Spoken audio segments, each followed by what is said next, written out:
Think of all the things that come to mind when you hear the words Great Britain, and chances are you'll find many of them on a Saturday in June at the Trooping the Colour ceremony. This military spectacle, which marks the official birthday of the King or Queen, is the sort of event the United Kingdom does best. Pomp, pageantry, music, gun salutes, flag-waving crowds, soldiers in bearskin caps, and the extended royal family at Buckingham Palace, all tied up with red, white and blue smoke trails.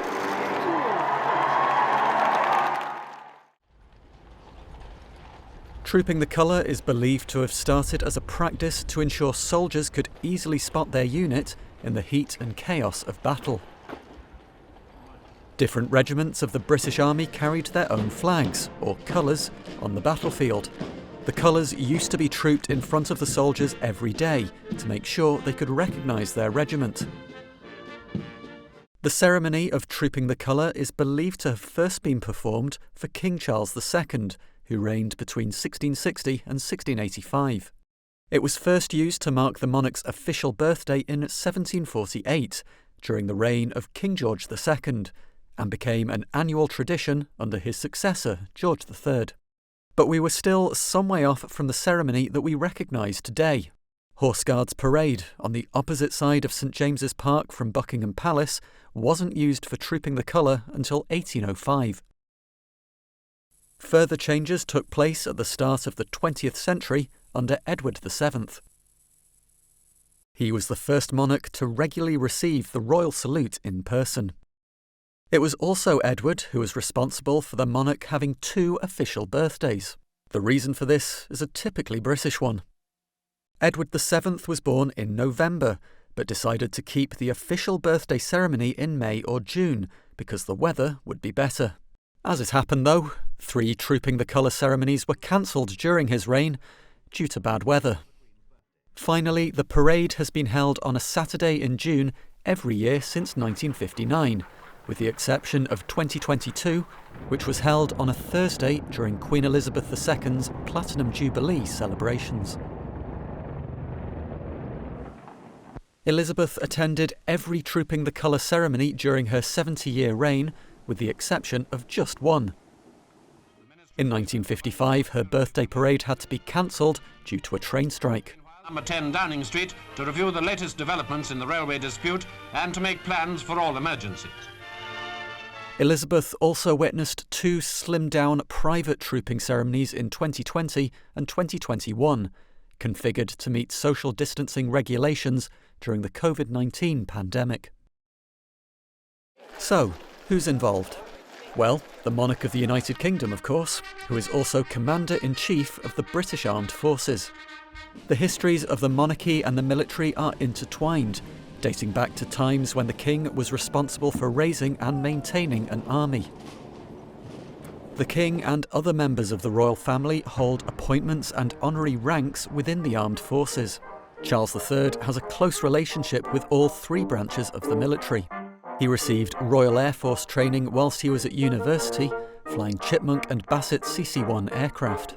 After his passing out ceremony, Charles joined the Royal Navy, serving on guided missile destroyers and as a gunnery officer. His military career ended in 1976, but as Prince of Wales, he remained as Regimental Colonel of the Welsh Guards until 2022, when he acceded to the throne. The King's birthday parade involves 1,400 officers and soldiers, 200 horses, and 400 musicians, parading from Buckingham Palace down the Mall to Horse Guards Parade.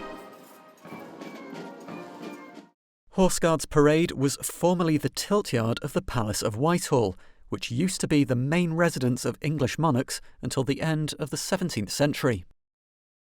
Jousting and other tournaments were held here during the reign of Henry VIII.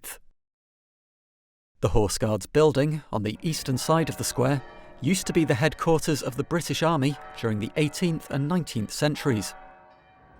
Members of the royal family often watched the birthday parade on the square from the former office of the Duke of Wellington, who commanded British-led forces to victory in the 1815 Battle of Waterloo. More recently, it was used to host the beach volleyball competition during the 2012 Summer Olympic Games in London. The soldiers who take part in the parade form one of the oldest bodies within the British Army, the Household Division. They are the King's personal troops and have been since the restoration of the monarchy in 1660, following the end of the English Civil War and subsequent interregnum. The Household Division includes 5 regiments of Foot Guards, the Grenadier Guards, the Coldstream Guards, the Scots Guards, the Irish Guards,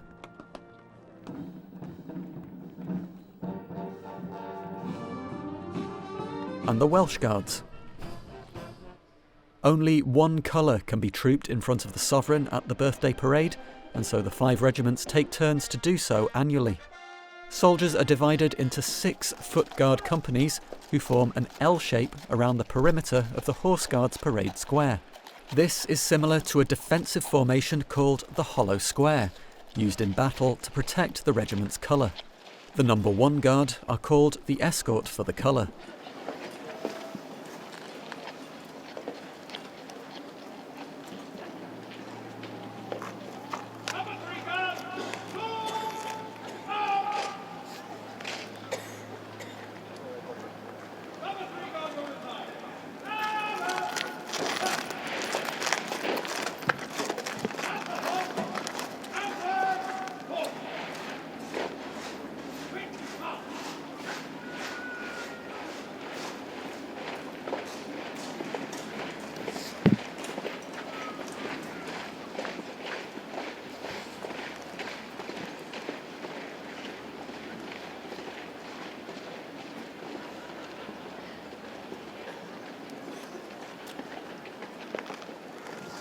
The guards have now formed up, and members of the royal family begin to arrive in barouche coaches. The sovereign rides down the Mall, either on horseback or by carriage. Queen Elizabeth II rode her mare, Burmese, at the parade from 1969 to 1986. In 1981, a man shot 6 blanks at both the monarch and her mare on the corner of the Mall and Horse Guards Road.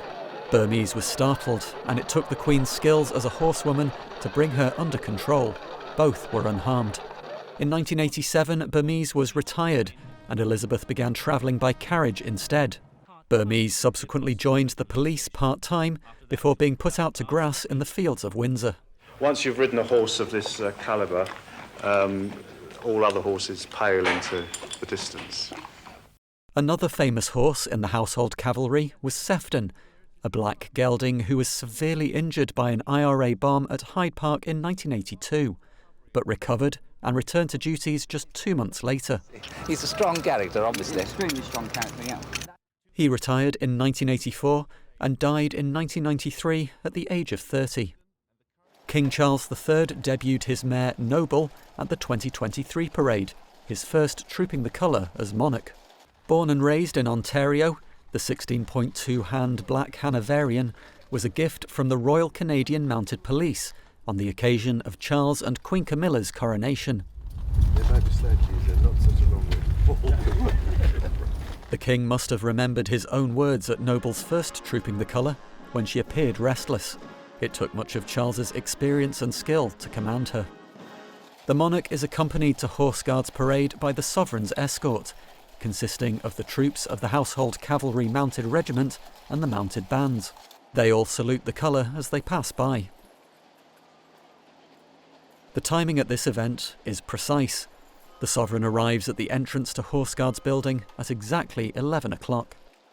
When he reaches the dais, the king is greeted by a royal salute and the playing of the national anthem.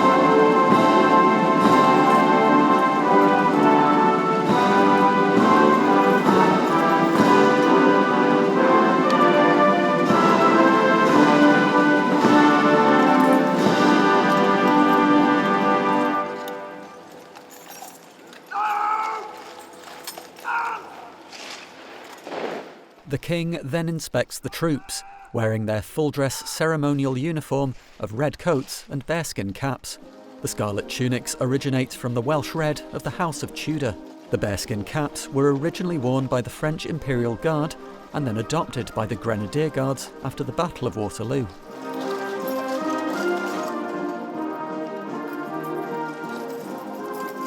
The procession turns before number 6 guard and salutes the colour.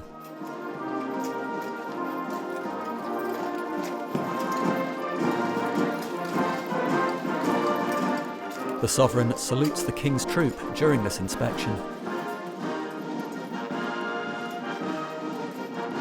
He is led by the brigade major and followed by the 2 mounted royal colonels, the Princess Royal, Colonel of the Blues and Royals, and the colonel of that year's trooping regiment, the Prince of Wales for the Welsh Guards, the Duchess of Cambridge for the Irish Guards, the Duke of Edinburgh for the Scots Guards, Lieutenant General Sir James Bucknell for the Coldstream Guards, and the Queen for the Grenadier Guards. The king takes his place on the dais for the rest of the ceremony. The massed bands of the Foot Guards perform a musical troupe, a quick and a slow tune, and the colour of the regiment is carried through the ranks of the Foot Guards.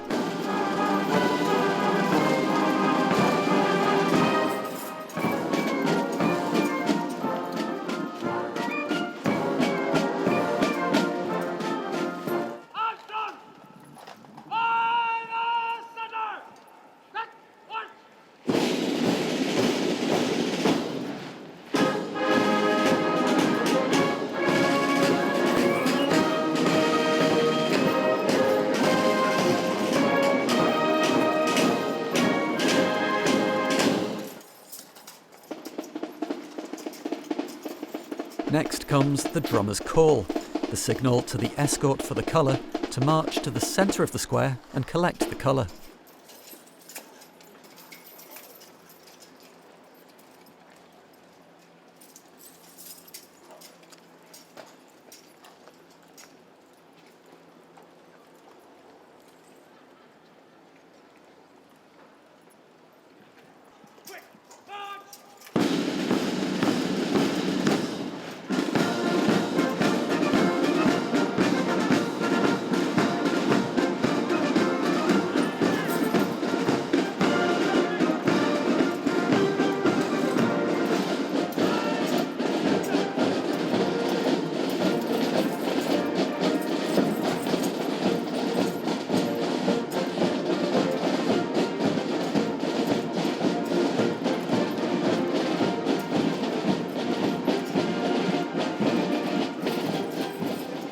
The Sergeant Major moves to the rear of the escort and draws his sword for the only time in the ceremony, and formally takes charge of the colour.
He then hands it over to the ensign to be trooped.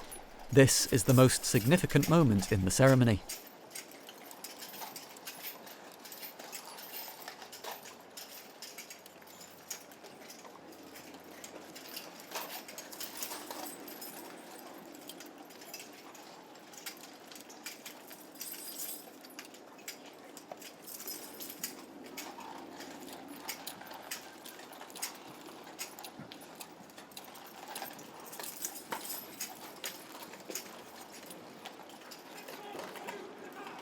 There is another royal salute, and the opening 6 bars of the national anthem are played.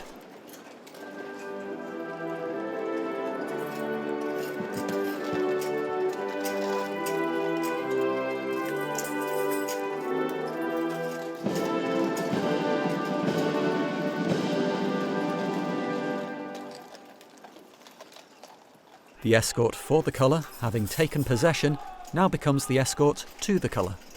The foot guards then march past in slow and quick time before the King's Troop Royal Horse Artillery and the Sovereign's escort of the Household Cavalry ride past at the walk and the trot.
Then comes a salute from the drum horses. These are the biggest horses in the parade. The two used in the 2023 ceremony are called Apollo and Juno. The other two are named Perseus and Atlas. Juno was officially named by Queen Camilla in the week leading up to that year's ceremony. After the walk and trot pasts, the director of music signals to hand back control to the field officer, which is followed by another royal salute.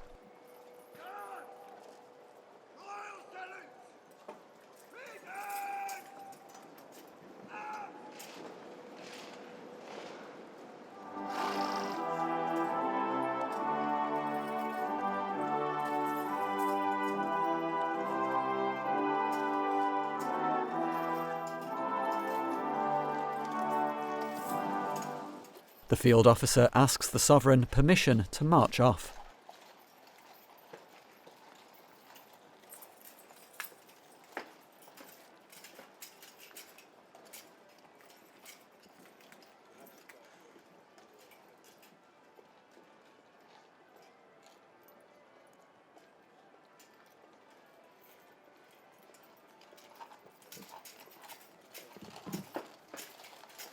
Now begins the march back to Buckingham Palace.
king rides back to the palace at the head of his guards, before taking a further salute at Centre Gate, and the troops return to barracks.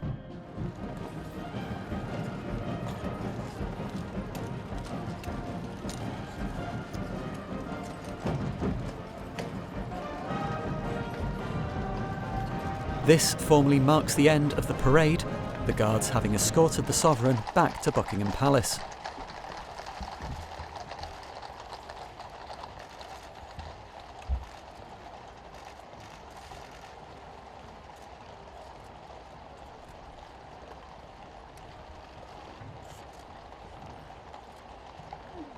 A great ceremonial royal standard flies above.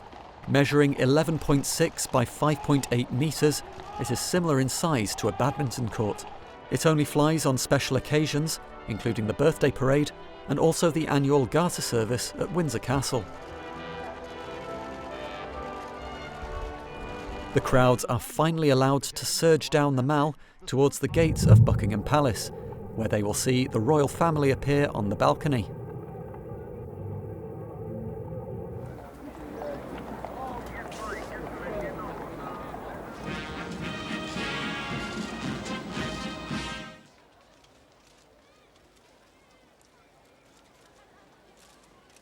The Mall is lined with 66 Union Jacks, whilst Horse Guards Road displays the flags of member countries of the Commonwealth of Nations.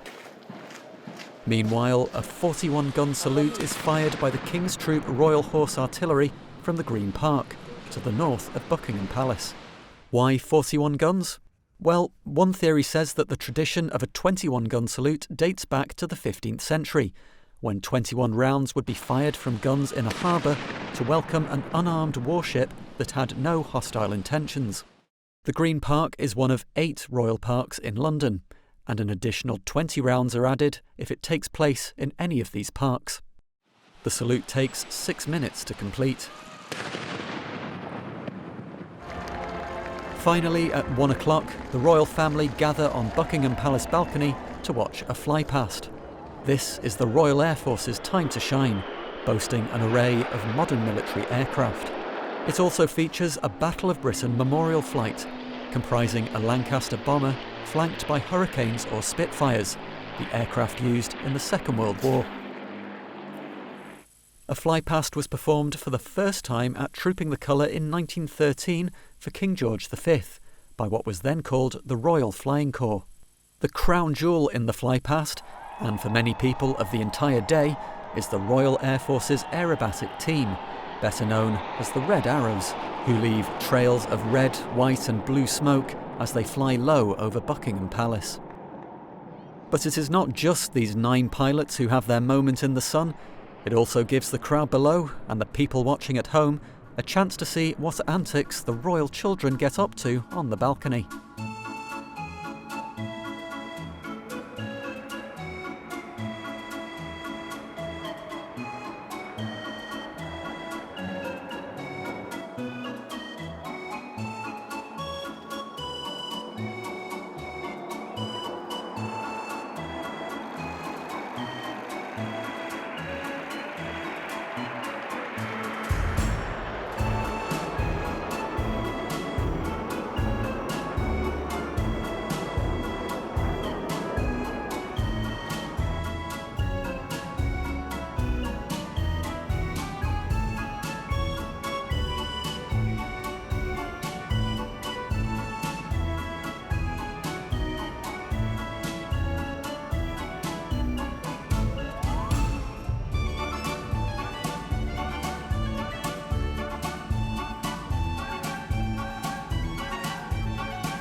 So that's the birthday parade celebrations over. But did you know that Trooping the Colour actually takes place over 3 consecutive weekends? 2 weeks before the main event comes the Major General's Review, followed by the Colonel's Review the weekend after. These both serve as dress rehearsals for the birthday parade, but feature fewer mounted officers. In the Major General's Review, it is the Major General commanding the Household Division who inspects the soldiers, rather than the King. Equally, in the Colonel's Review, it is the Colonel of that year's regiment who inspects the troops. In 2023, it was William, Prince of Wales, as the Welsh Guards trooped their colour.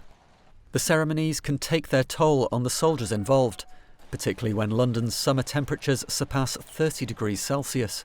Soldiers have been known to faint in the baking heat and have to be stretchered off to receive attention. A reminder of the huge amounts of concentration, fitness and stamina required of the soldiers on parade. Trooping the Colour is a vibrant display of military prowess and precision, equestrian expertise, stirring music and public celebration. Its traditions and adaptations through the centuries are a fitting way to mark the birthday of the sovereign, the national figurehead who continually balances the country's tension between change and continuity. Like every birthday celebration, inclement weather, industrial action and a coronavirus pandemic have all managed to scupper or alter plans. But this most British of traditions always returns, bigger, louder and more colourful than ever.